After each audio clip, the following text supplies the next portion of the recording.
Chapter 18. Sealed. Tomás wakes up. He's lying on a very comfortable bed, way too large for just one person. Several pillows and cushions are scattered across the fragrant sheet that covers him. He's smelled this scent before, slightly sweet and floral, but can't recall where. A large window with flamboyant curtains reveals that it's already night. A dark night with barely any stars in the sky. All that darkness comes from Chantier, filling the entire nocturnal sky. Everything is way too quiet. The only sounds he hears are the ones he himself makes. Annoyed but relieved he'd slept. Or blacked out, same thing. He looks around. He's in a large room decorated with several ornate wardrobes, tables, armchairs, bookshelves, and paintings. There's another room adjacent, a bathroom. He goes back to the window. Could he jump out? He can't determine that. The door opens and Lullaby walks in. "How are you feeling?" Now she seems like the same Lullaby he knew, dressed in less flashy clothes, and her voice is filled with tenderness. "I'm fine now, but not at all happy with what you did," he replies sharply. Lullaby doesn't care. "That's good. I was too worried that something bad might have happened because of those fools." She sits on the bed. "I think none of that should have happened. You couldn't have attacked us like that." Tomás is pissed off, much more than all those times the mage annoyed him. "I don't know how things are where you come from, Tom, but here I have freedom and I do as I please." She smiles. "But I didn't want to hurt you, truly. I'm sorry, that won't happen again." Lullaby moves closer and touches his face. In a situation like this, Tom should have turned away, rejected the affection, but he's stunned by her frankness. He finally remembers where he'd smelled the sheet's perfume before. It's her delightful scent. "And what do you want? What's all this for?" His irritation isn't greater only because he knows he'll soon be out of there and back home. It shouldn't take much longer. What really worries him is how Trat is doing. After all, the Zarurian isn't to blame for any of this. She only got caught up in this mess by trying to protect him. "I'll soon be at the blessed age of matrimony, and you'll be my spouse." Tom is left speechless. So this is a marriage proposal? She's insane, and he's way too young to commit, especially in another world. "You're crazy," he answers automatically. "There's no way we can get married. We barely know each other, and that's to say the least." "I didn't think you'd mind being with me. Don't I please you?" The emissary asks while revealing a bit more of her body, her yellow eyes glowing intensely in the darkness of the room. Tom reacts naturally. Her sweet perfume only makes it harder to restrain himself. The boy has no idea if, by Zara's social standards, she's considered beautiful. When he saw her at Temulo's house, the petite girl stirred something interesting in him, but now he feels nothing but anger. Anger and something else confusing. Being proposed to didn't sit well with his head. "I don't know," he replies, truly unsure. Lullaby is smiling mischievously, looking him up and down. "Besides, this body is fake. I could never give you a child, or anything like that." The boy doesn't know Zara's customs, but surely marriage also serves for reproduction. Maybe that justification will get him out of this madness. "If that's true, I'll just get a second husband solely for that purpose." She touches the boy's chest. "I want you, and all the knowledge you have stored there in your head." Her hand slides downward. He recoils while Lullaby smiles. "I'll be back soon. Think about us. And if you don't want your acquaintance to be harmed, I suggest you think carefully." She walks away from Tom without taking her beautiful yellow eyes off him. Tom is left alone in the room. Tom stands there, trying to process everything that happened on this absurd day. Of all the events, this is the strangest. Not only did Lullaby attack him, but now she wants to marry him? Not to mention she seems very powerful, which justifies what Trat said, that this lunatic is an emissary of some deity. Probably Gaul, logically. When he goes to sit on the bed, a nearby flash blinds his vision, and a familiar voice calls out to him. "Tomás, we need to talk about your current situation." Even without seeing, He knows only one being in Zara speaks so monotonously and expressionlessly. As soon as his vision clears, he sees Car's spirit in the middle of the room.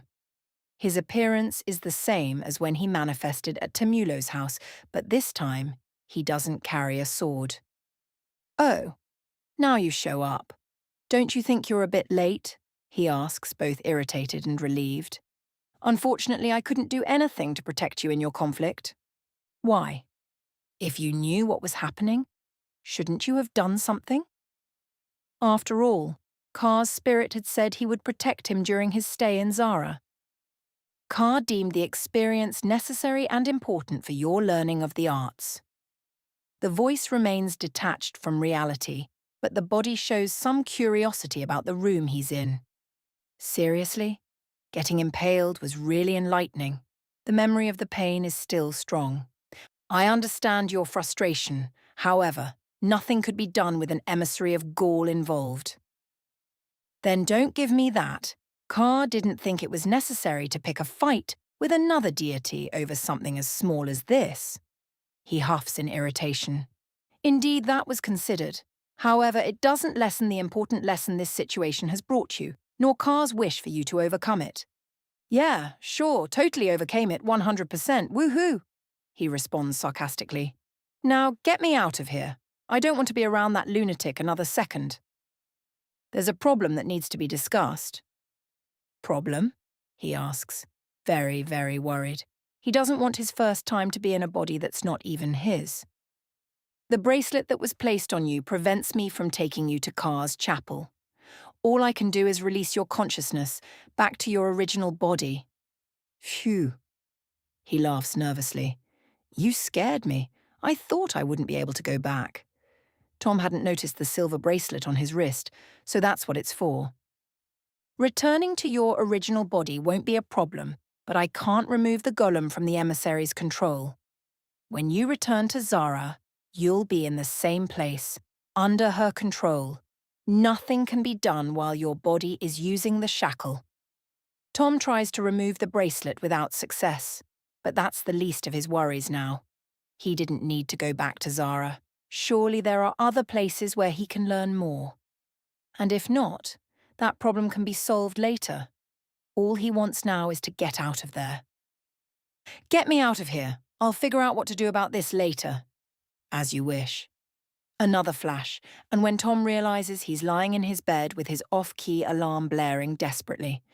Tom gets up late, really late. His mother had come into his room and reset the alarm, letting him sleep a few more hours. It's so late that he probably missed the first, maybe even the second class. He's drenched in sweat. The injuries must have affected him a lot, but thankfully he feels nothing now, just discomfort where he was impaled. Not worrying about the time, he's already late anyway. Tom takes a shower. While washing, he hears his mother entering the room and calling him through the bathroom door. "Are you okay, son? You seemed a bit sick earlier," she asks, concerned. "All good, Mom. I think I just slept badly." "Want to stay home today?" "No, after this I'm going to school." It seems absurd for a kid to refuse a free day off from school, but Tom wants to discuss with his friends everything that happened over the weekend. "All right, come down for breakfast and I'll drive you." She leaves the room. Tom gets out of the shower feeling physically better, but his head is a mess. So much has happened. Zara, which used to be a refuge where he could enjoy the fantastic with few worries, has now become strangely hostile. He doesn't feel that Lullaby will harm him physically, but that doesn't lessen the danger of the situation. A pity that such a cool, magical duel happened because of him, with Trat getting hurt. Calmly, he gets dressed, puts on a long-sleeve shirt and his usual pants. It's not cold, but he wants to hide some bruises on his arm that aren't fully healed yet. Before going down for breakfast, he puts the notebooks with the texts brought from Zara into his backpack, along with his magical translator. It will be something interesting to show his friends. Arriving in the kitchen, he finds his sister with the sleepiest face, munching on bread in automatic mode, probably not even conscious of what she's doing. Yoda sits next to her, eagerly waiting for breadcrumbs to fall. Or maybe he'll get lucky and receive a handout from Tiana. Tom doesn't even try to talk. In that state, he won't get much success. So he just sits at the table and starts eating his usual piece of cake with juice. Like a zombie that slowly realizes its prey, his sister notices him.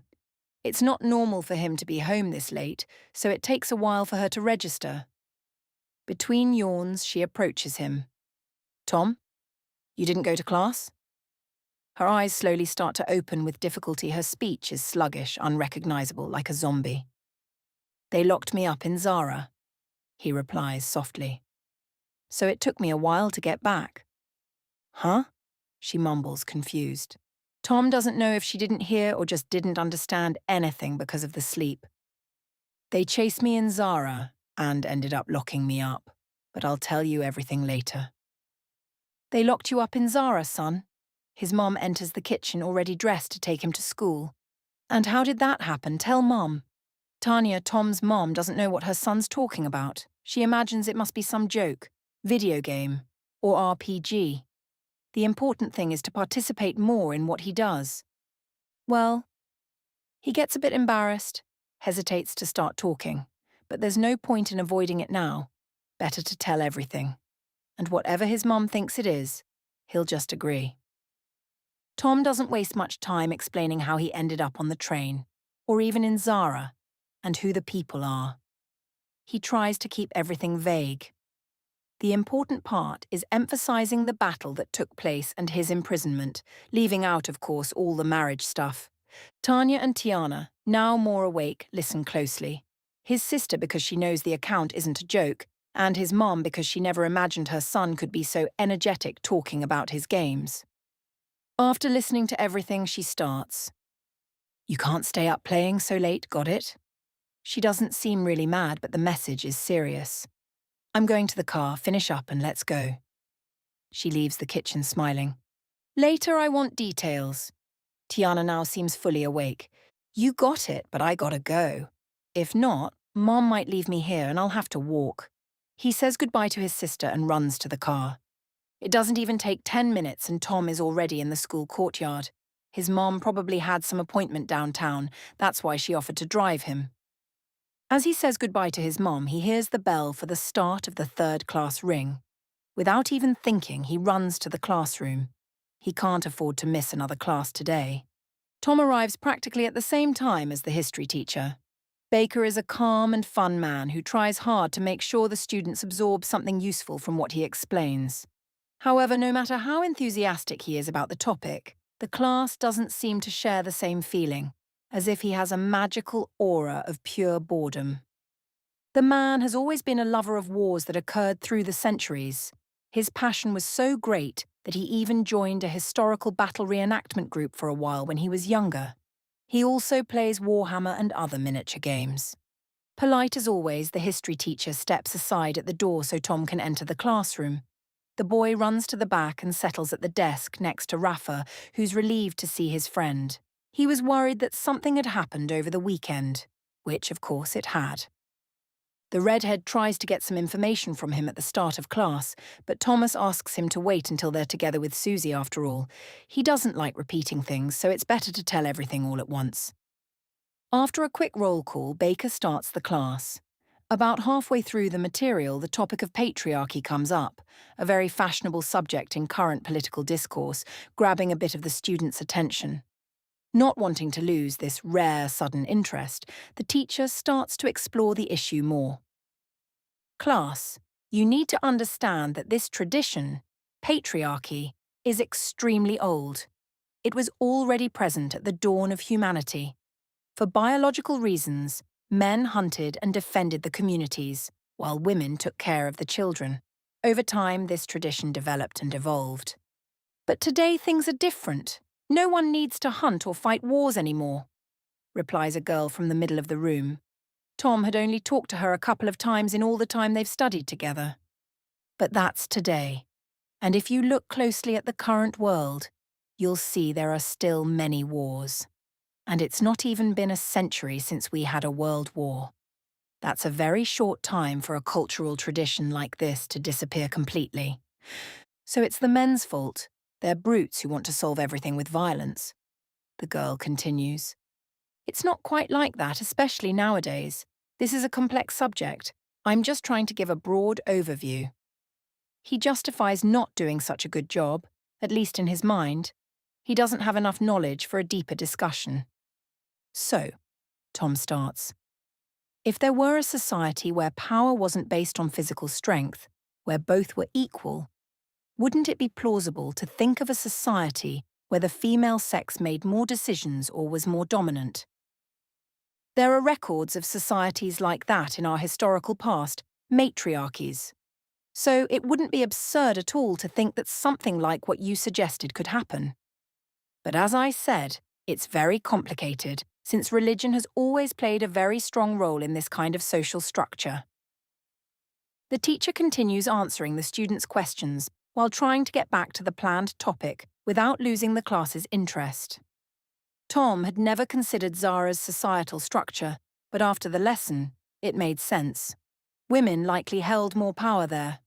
After all, the deities he knows are all female, and both Trat and Lullaby are very direct with their intentions. All this leads him to imagine that Zara must be one big matriarchy. So being a man and an alien, he doesn't have much say there. Of course, all of this is just a big assumption, but you don't think the author would include all this explanation for nothing, do you? Even without managing to cover all the content he had planned for the class, Baker leaves the room happy. After all, no one fell asleep today. Tom heads to the courtyard with his friend, talking about what he did over the weekend. Nothing much different. He and his dad went to watch a football game on Saturday, and Sunday was dedicated to doing school assignments. There are many people in the world who don't care about sports, and Tomás is one of them.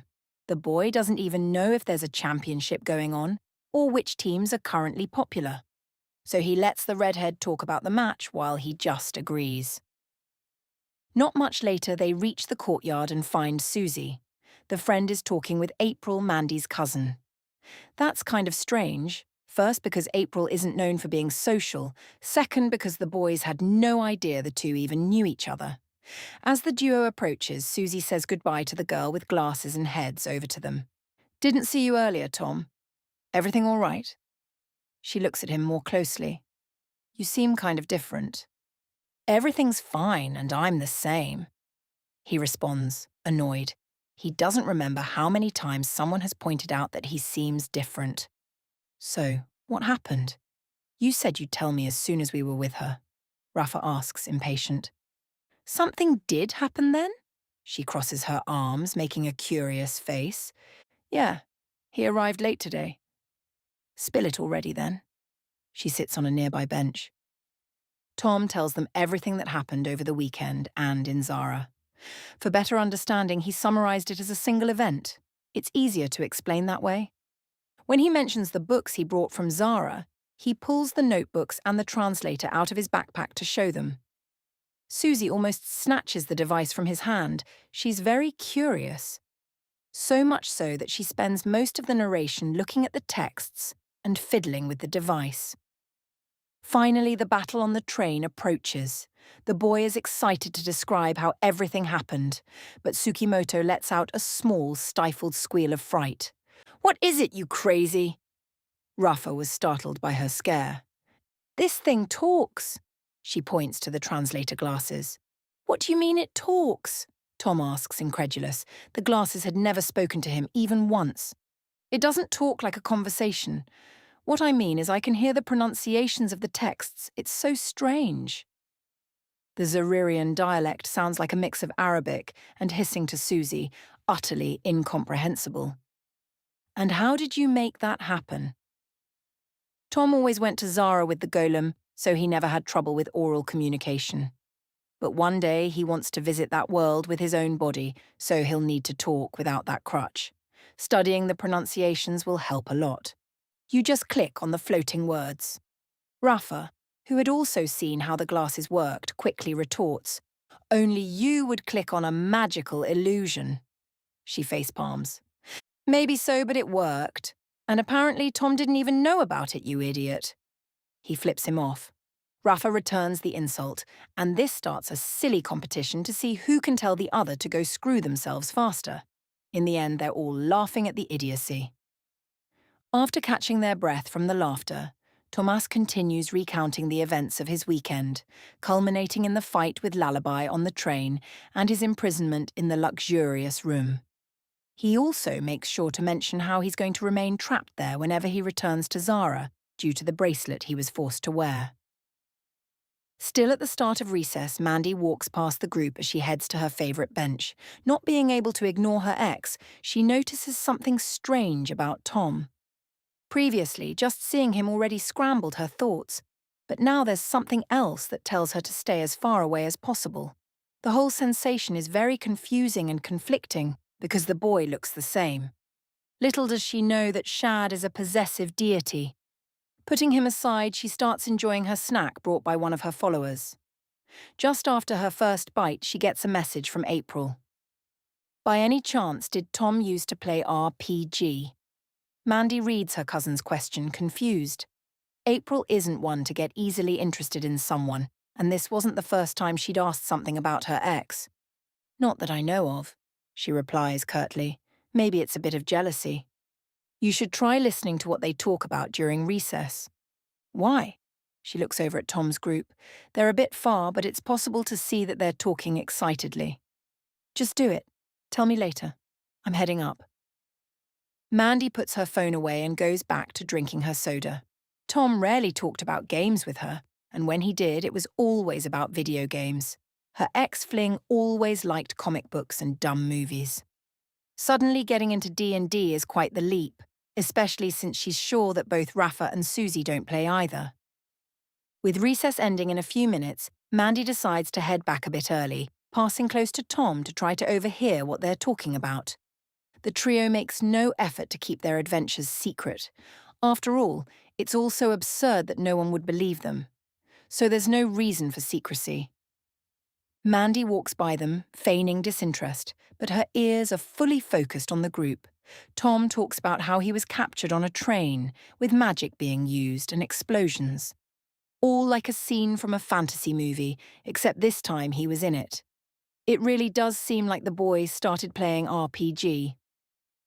The trio keeps chatting almost until the bell rings. Susie heads out first since her classroom is farther away, on the second floor. As she walks in, she sees April petting a black cat that had ventured across the building's ledges.